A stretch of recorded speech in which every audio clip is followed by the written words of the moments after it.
Hello class, welcome to another episode of Tandaan Nyo Yan. Today we are going to discuss about the Corporation Code of the Philippines. Okay, let me share my screen with you.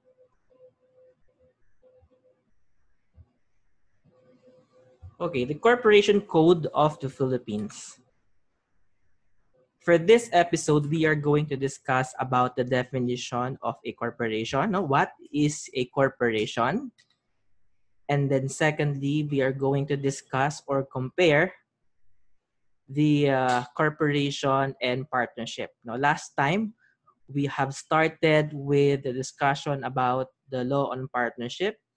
And so this is the opportune time for us to compare between these two forms of business enterprise. No, we will compare some important points on or between law on partnership and law on corporation.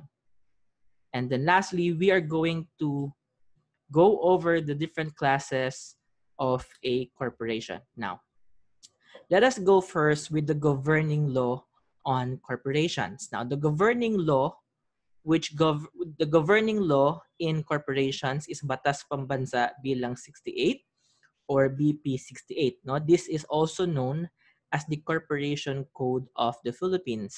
Now, very recently on February 28, 2019, no, a new law amending the old corporation code took effect. Now, this is Republic Act number 11232 or 11232, which is also known as the Revised Corporation Code of the Philippines.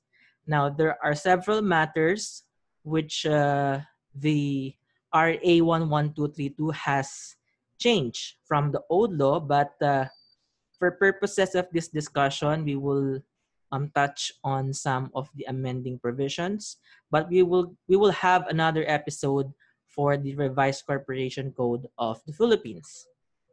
Now, let us go to Title 1, Definition and Classifications of Corporation.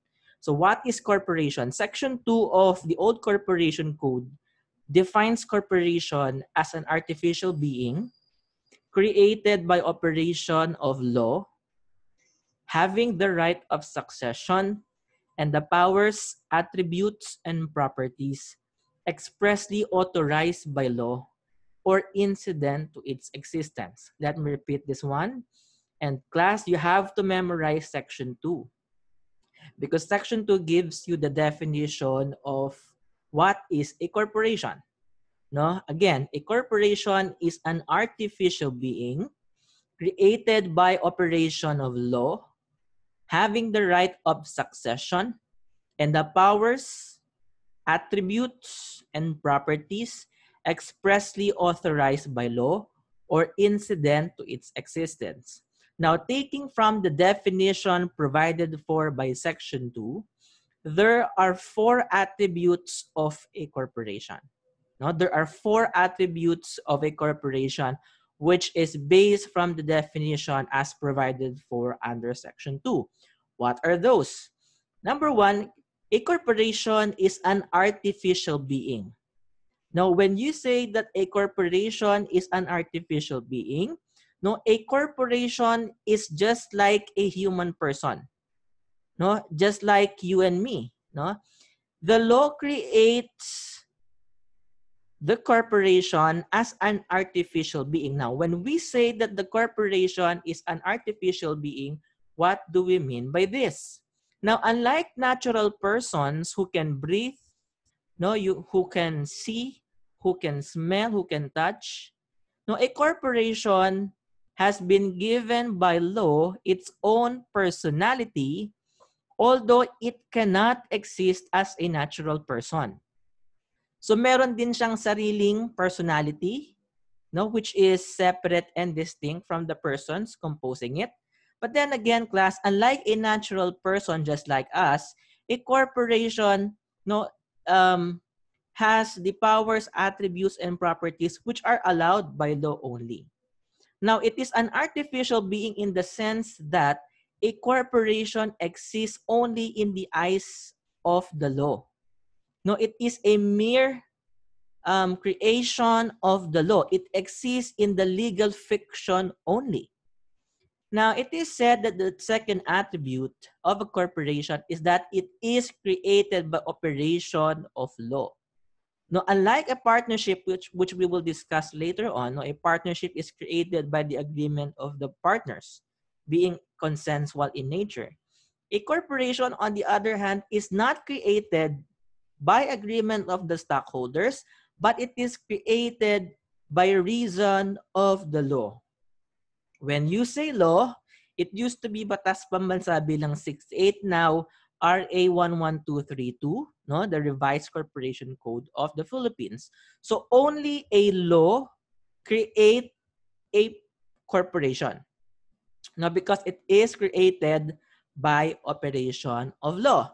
Now, what do we mean when we say that the corporation has a right of succession?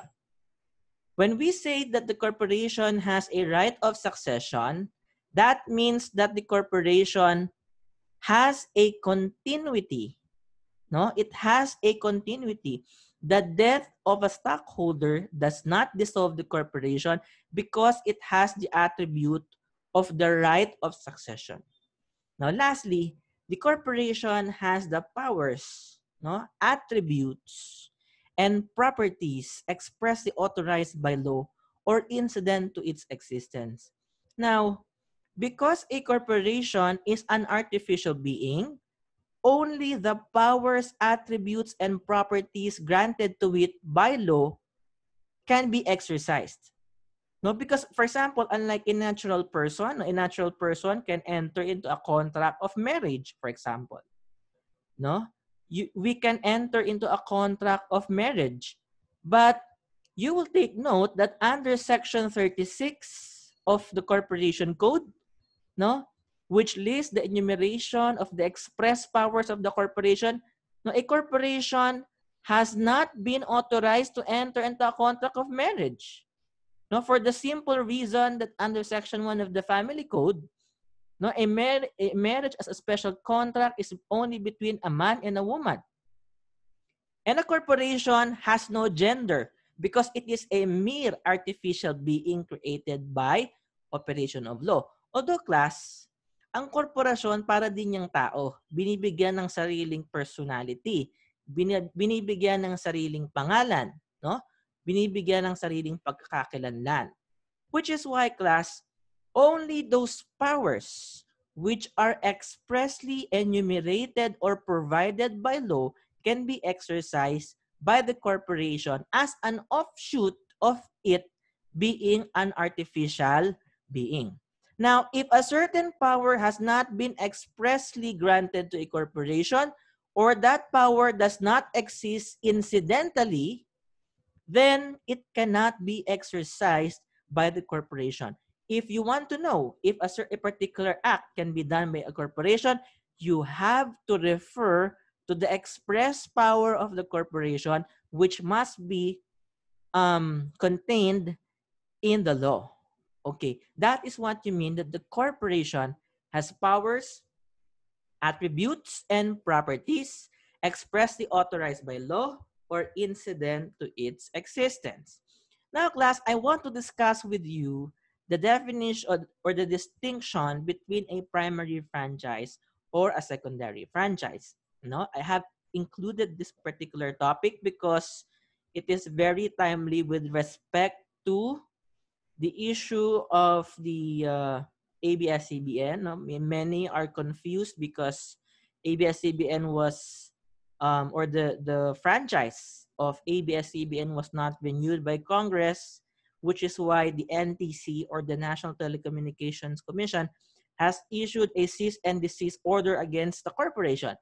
Now, class, if you are aware of the distinction between a primary franchise and a secondary franchise, you will realize that despite the fact that ABS-CBN was not granted its franchise by Congress, no, it can still exist as a corporation or it can still exist as a juridical personality. Now, a primary franchise is the franchise to exist as a corporation. In other words, class, it is the license to exist as a juridical personality. No, it is issued by the Securities and Exchange Commission or the SEC. Once a corporation or a body is granted its juridical personality or its primary franchise, then it can exist as a corporation. In other words, class, without a primary franchise, no juridical personality can be had. No juridical personality can be had. On the other hand, class, a secondary franchise are certain rights and privileges conferred upon existing corporations. So, a, a corporation may not exist without a primary franchise, but it can exist a secondary franchise. Kasi class, secondary franchise refers to a license of an existing corporation to perform or to transact a specialized business. For example, class mining, no? You cannot, a corporation may not enter into a mining activities without license from the Mines and Geosciences Bureau or the MGB from the DNR. Another specialized business class, for example, is banking law. A corporation cannot engage itself into the business of banking without permission or license from the Bangko Sentral ng Pilipinas. Now, that license to be issued by the MGB or the BSP as the case may be is what you call a secondary franchise. A secondary franchise is accorded only to an existing corporation. In other words, to corporations with primary franchise. Okay. That is the distinction between the two. Now, the fact that the corporation will not retain its secondary franchise does not mean that it is dissolved. Again, I have to repeat and emphasize that. Just because a corporation will not be able to retain its secondary franchise does not mean that it will lose its juridical personality or its existence. It can remain to exist as a corporation, but it may not engage in a specialized business. Okay, that is very clear. Now we go to the distinctions between a partnership and a corporation. Okay. Now let us start with the manner of creation. Again, I've discussed this with you during the first episode. Note that a partnership is a consensual contract. No, it is a consensual contract. When you say consensual, that means that partnership can be created by agreement of the parties or of the partners. No, by agreement of the partners through the execution of the articles of partnership, partnership is created. Now, on the other hand, again, taking from the definition provided for under Section 2, a corporation is created by law or by operation of law. Now, class, this is the trick in the comparison between a partnership and a corporation. Okay, I always pair this distinction so that you will be able to remember it well. Now, you have to connect the manner of creation with the manner of how a corporation is dissolved, which is found on the fourth slide. Now, if a corporation is created by operation of law, take a look at the manner of dissolution. It can only be dissolved with the consent of the state or of the government. No? Since corporation is created only by law, only the state, only the government can dissolve it. Huh? Now, on the other hand, you take a look at the manner of creation of a partnership. A partnership is created by mere agreement. Now, the mode of dissolution of a partnership is also by agreement of all the partners or by will of any of the partners. So that you will be able to remember it well. Now, if partnership is created by mere agreement of the partners, it can also be dissolved by will of one of the partners or by agreement of all the partners. On the other hand, if a corporation is created by operation of law, only the state can dissolve it. Okay? Let us go at our second point, number of incorporators, no, or number of persons composing it. A partnership can be created by a minimum of 2 persons, whereas a corporation must have at least 5 incorporators, or under the revised corporation code, you now have 1-person corporation, which means that a corporation can be formed only by a single person. Now, question. Under the old corporation code, is there a kind of corporation which is composed of a single person? No? Under the old corporation code ba, meron na ring corporation which is composed of a single person? Answer, yes, class. You will find this in corporation soul. No, a corporation soul, for example, a priest or rabbi, no, can apply for a corporation soul for the purpose of administration of its properties. No?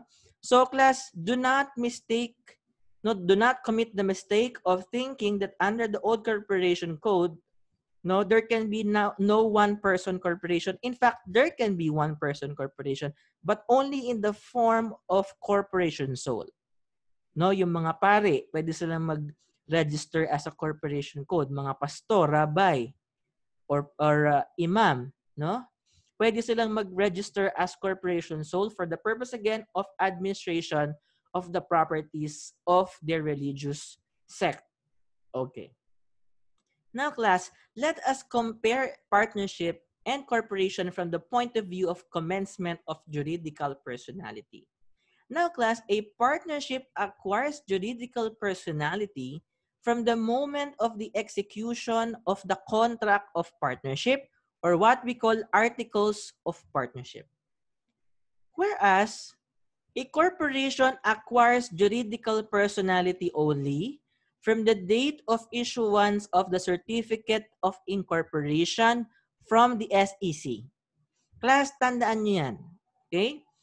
The juridical personality of a corporation will commence to exist only from the date of issuance of the certificate of incorporation, or COI, certificate of incorporation by the SEC. Now, class, do not commit the mistake that a partnership will commence to exist only as a juridical personality or as a juridical person from the time that the SEC approves the articles of partnership.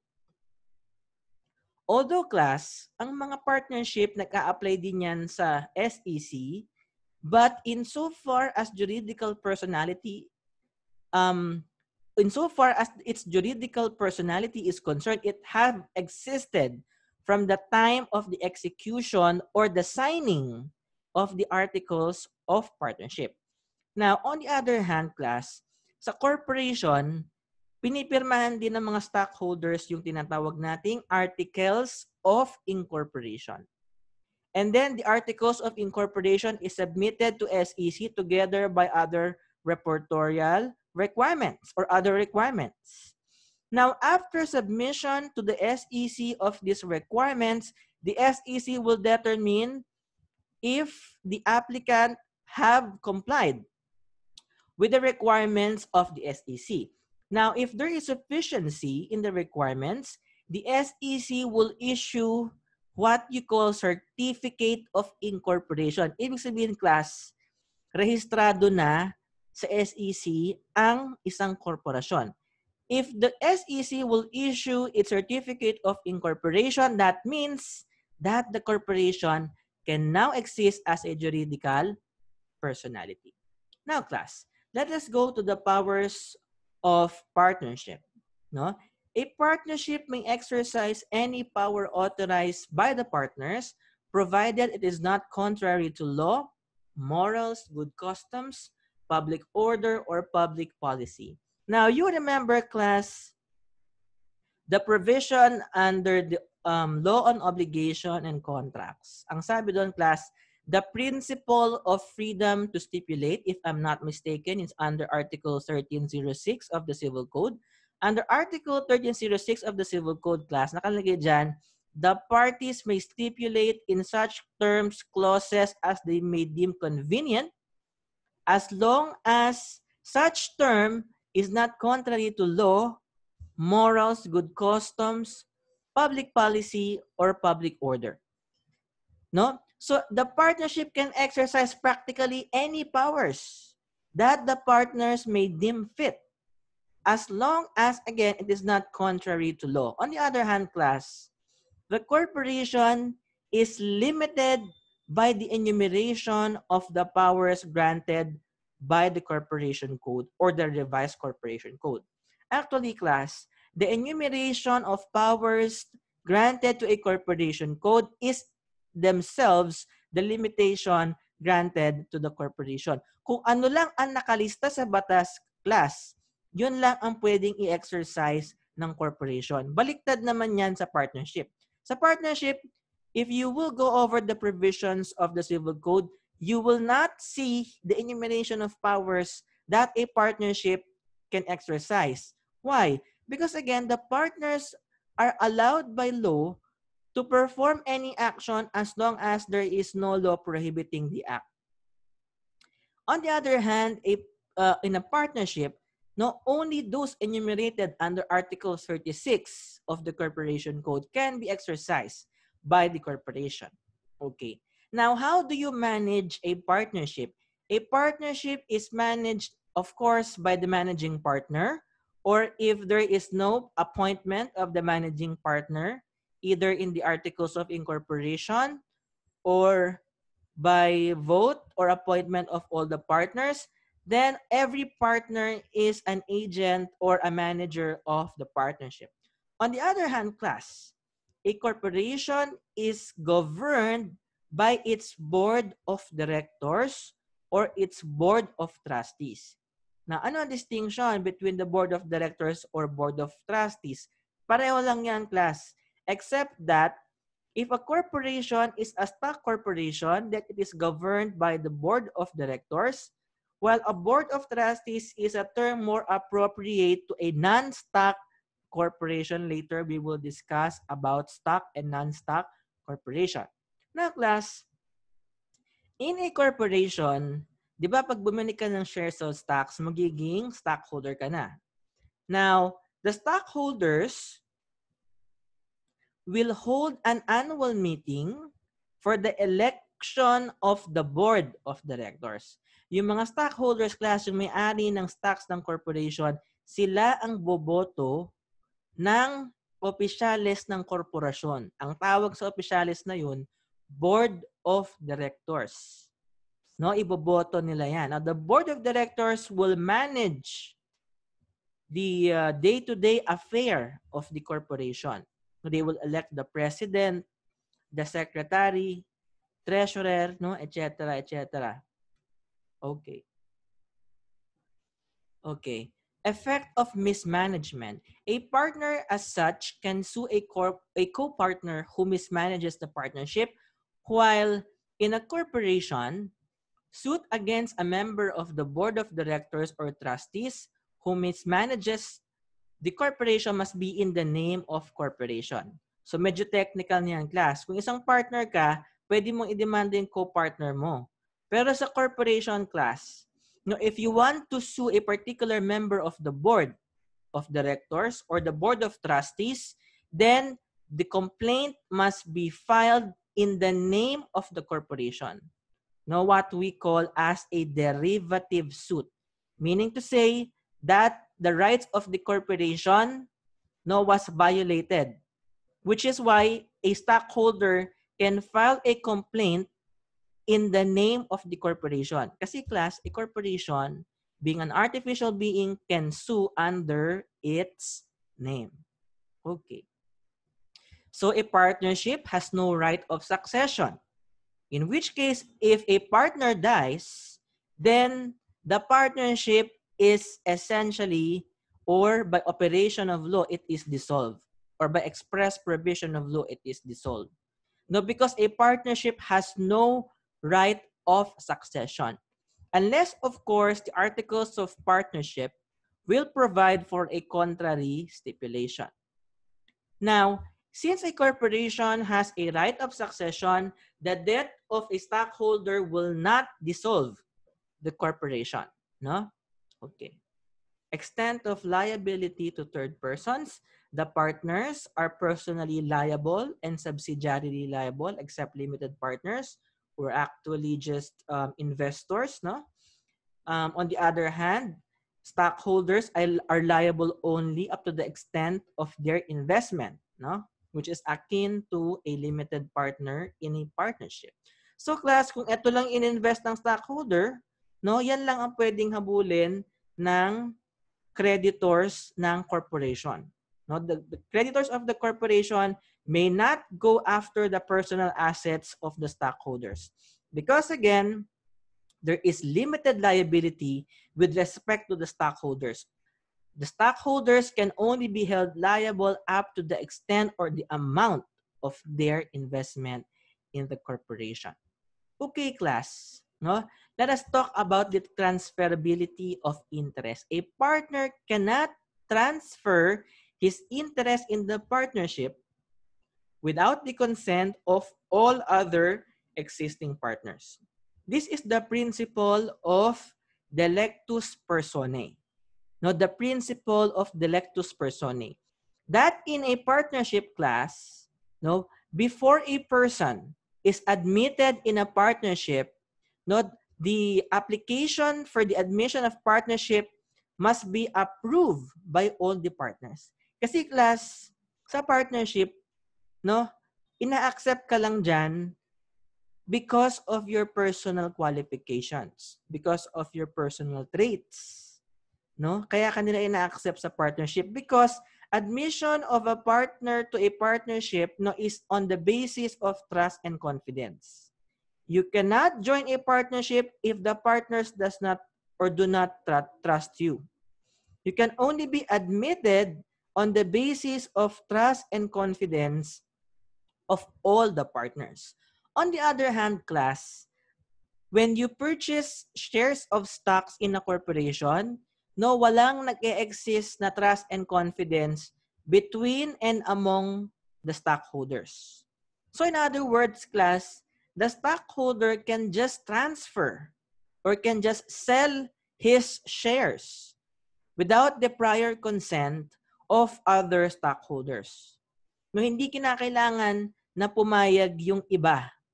Kung ibebenta mo na yung shares mo, you can transfer your shares as long as you can comply with the requirements of the corporation code and the articles of incorporation or the bylaws.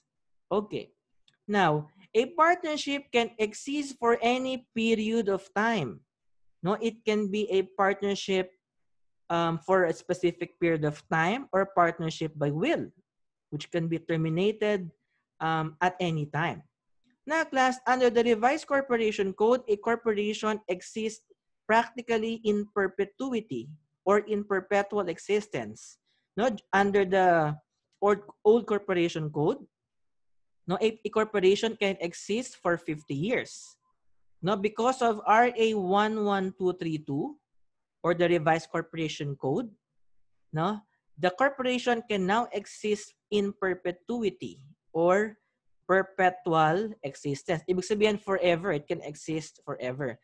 Unless, of course, the articles of incorporation would provide for a specific corporate term. Okay. When it comes to the name of a partnership, no, if a partnership is considered as a limited partnership, then it must add the term LTD dot or the LTD dot, which will signify that the partnership is a limited partnership. Now, in a corporation, it can adopt any corporate name as long as the name is not identical or deceptively similar to any registered firm name or corporate name, or it is contrary to law, which is why, class, share ko lang sa inyo, pag nagre-rehisto kayo ng korporasyon, you have to reserve the the name of the proposed corporation, no, sa website ng SEC. You have to check first kung meron na siyang kapangalan. Kasi class, pag ang isang korporasyon meron na siyang kapangalan or pareho ang pangalan, hindi na yan i-allow or i-approve ng SEC kasi mako-confuse yung public. Especially kapag yung ginagamit mong or yung pinopropose mong pangalan ng korporasyon, kapangalan ng isang sikat na korporasyon. No, baka mamaya you will be riding in the goodwill of the corporation para makilala ka agad. So, pinagbabawal niya ng batas. Ang pangalan ng korporasyon hindi pwedeng pareho o katulad o kawangis ng isang existing registered corporate name. Okay? And so, the partnership is governed by the Civil Code while a corporation is governed by the Corporation Code, BP 68, or the Revised Corporation Code, Republic Act 11232. Now, class, let us go to the discussion on classes of corporation. In relation to state class, a corporation can be public corporation or a private corporation. Okay. Now, what is a public corporation? A public corporation is formed, organized for the government of the portion of the state. For example, barangay, municipality, city, or province. No? For political purposes connected with the public good in the administration of the civil government. Now, class, pag sinabing public corporation, now you are pertaining to barangay, municipality, city, or the province or provincial government. O class, you are surprised, di ba? Hindi mo alam yung munisipyo ninyo, for example, or yung city ninyo, no? Is considered by law as a corporation. But it is considered as a public corporation because it is organized for the purpose of governing a portion of the state or of the government. No? Now, a private corporation is a corporation which is formed or organized for some private purpose, benefit, or end. It may either be a stock or non-stock. Class, kapag public corporation, kini-create yan ng batas. No, merong Republic Act. On the other hand, kapag private corporation, it is incorporated under the Corporation Code. No, hindi yan, wala yung Republic Act creating a private corporation kasi bawal yan. Magre-rehistro ka lang sa SEC invoking the provision of the general law or the Corporation Code of the Philippines. But for example lang class, the city of Binyan. No, it is a public corporation. No, because it is created by Congress. No, nagpasa sila ng batas converting the municipality of Binyan into a city. So only a law can create or convert the city of Binyan, no, into the municipality of Binyan into a city. That is a public corporation. But if it is a private corporation, meaning it is organized for some private purpose, benefit, or end, you have to register with the SEC. You have and invoking the general law or the corporation code. Okay. In relation to state, GOCC class, no, government-owned or controlled corporation. Yan, tinatawag natin ng mga GOCC. Ibig sabihin, class, these are corporations created under a special law or charter. They are treated as private corporations, not as public corporations. Now, class, in order for you to determine whether a corporation is considered as a GOCC or a government-owned or controlled corporation, kinakailangan class yung shares of stocks must be owned by the government, no? The shareholding of the government must be at least 51% of the capital stock, no? Or at least majority or 51% share of the capital stock. If the government directly or indirectly owns the shares of stocks of at least majority or at least 51% of the capital stock, then it is considered as a government-owned or controlled corporation. Now, it is a corporation with special charter. Okay. Now, what is a quasi-public corporations? Class, yung quasi-public corporation, pag sabing quasi, it is semi. No, it's a Latin term for semi or semi. Quasi-public is not a public and not a private corporation. Nasa gitna siya. No? Public corporation is organized for the purpose of governing a particular portion of the state. A private corporation is what? Organized for a private benefit or private purpose. Now, a quasi-public corporation, class, is between a public and a private corporation. No? Usually, ito yung mga school districts, water districts, no? Yung, for example, Meralco, no? It is a quasi-public corporation. Because, class, these quasi-public corporations are actually private corporations. They are organized, no? They are registered with the SEC, and they are organized or incorporated invoking the corporation code. But they are considered by law as quasi-public corporation because of the kind of the business that they are engaged in. Kasi class, yung kanilang negosyo o yung business nila is imbued with public interest. For example, Meralco, di ba sila ang nagpo-provide ng electricity sa households?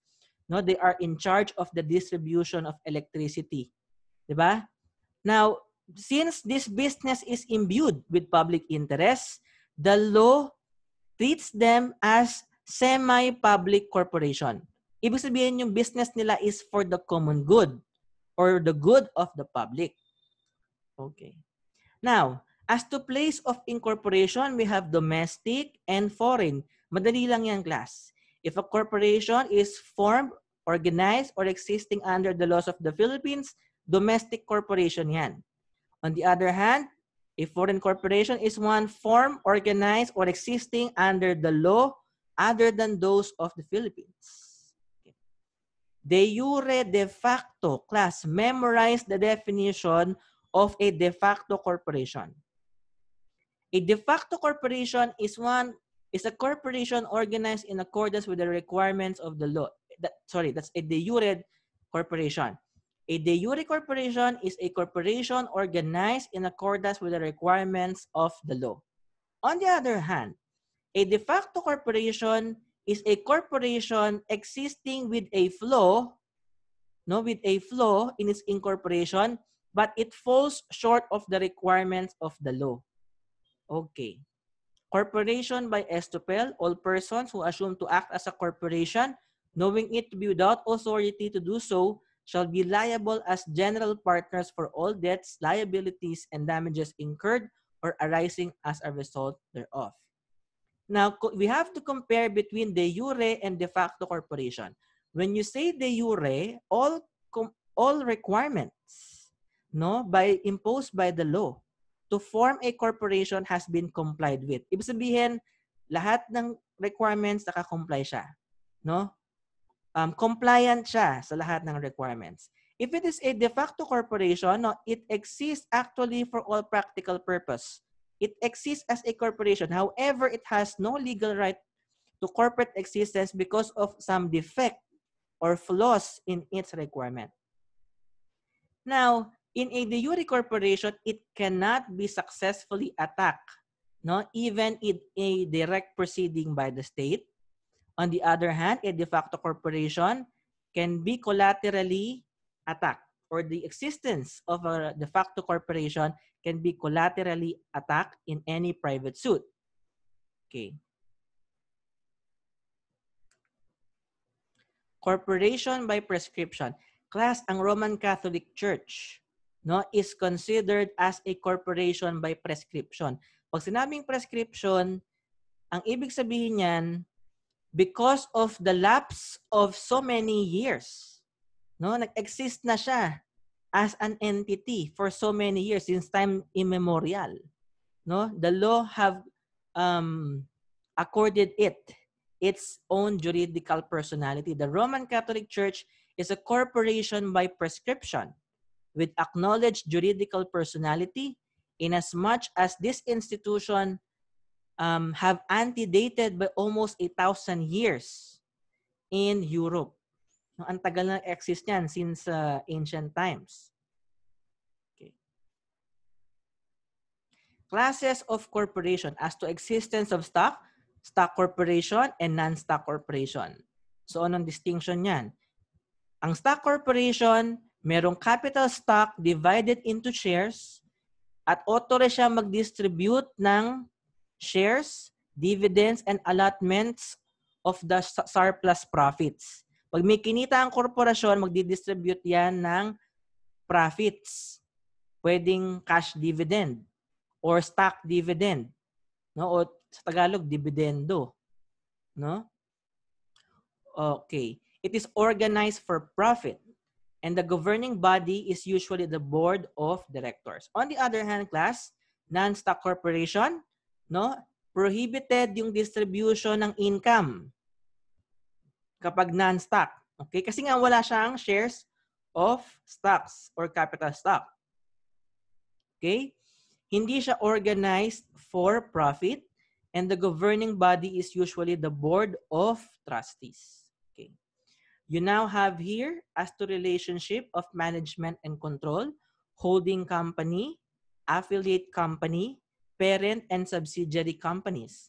Pag holding company, that is the one that controls another, no, that which controls the subsidiary or affiliate by the power to elect its management. No, it is one which holds other companies for the purpose of control rather than for mere investment. An affiliate company is one that is subject to common control by the mother or holding company. Now, parent and subsidiary companies. When a corporation has controlling financial interest in one or more corporations, the one having in control is known as the parent company and the others are known as subsidiary company. Public, private, municipal, religious, educational corporation. You have your charitable, scientific, or vocational corporation, business corporation. Like as to members, aggregate corporation sole. Aggregate is a corporation which consists of many persons united to form a body politic and corporate. A corporation sole, class, ito yung minention ko sa inyo kanina, it can be formed by the chief archbishop, bishop, minister, rabbi, and other presiding elder of any religious denomination, sect, or church for the purpose of administration of the properties and temporalities of any religious denomination. A closed corporation, class, this is the one where the issued stocks, no, shall be held of record by not more than 20 persons. It must not be listed in the stock exchange or make any public offering of any of its stocks. Okay. So these corporations are not allowed to incorporate as a closed corporation. Mining, oil companies, no, banks, insurance companies, etc., etc. A limousinary corporation is one organized for charitable purposes. Okay. Now, class, in summary, I want you to remember that the Philippine National Red Cross or the PNRC, no? Kasi class, nagkaroon dati ng case dyan, no? Kasi ang chairman ng or president ng Red Cross is si Senator Gordon.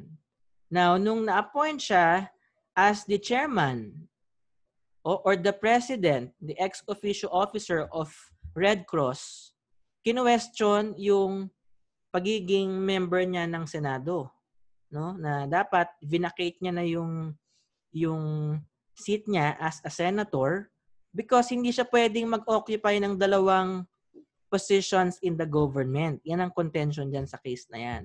Now, ang sabi ng Supreme Court, class, that the Philippine Red Cross is not an instrumentality of the state. Hindi siya part ng gobyerno.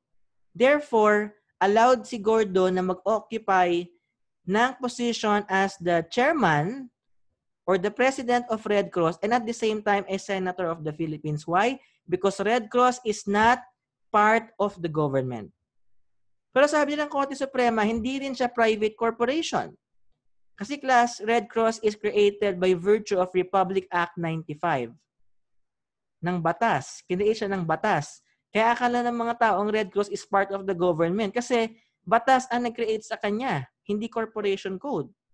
But a special law or special charter, Republic Act number 95. Now, ang sabi ng Korte Suprema, ang Red Cross hindi yan part ng government, no? It's not instrumentality of the state at hindi rin siya private corporation. Now, kung hindi siya public corporation, hindi siya private corporation, ano siya? No? Yan ang tanong. Ang sabi ng Korte Suprema, Philippine National Red Cross is a class of its own. Yan tinatawag sa Latin na sui generis. A class of its own. It is not a private corporation, nor it is a public corporation in nature. Because it is what? It is regulated by international humanitarian law and is treated as an auxiliary of the state. Okay? With that, I end my lecture. See you next episode.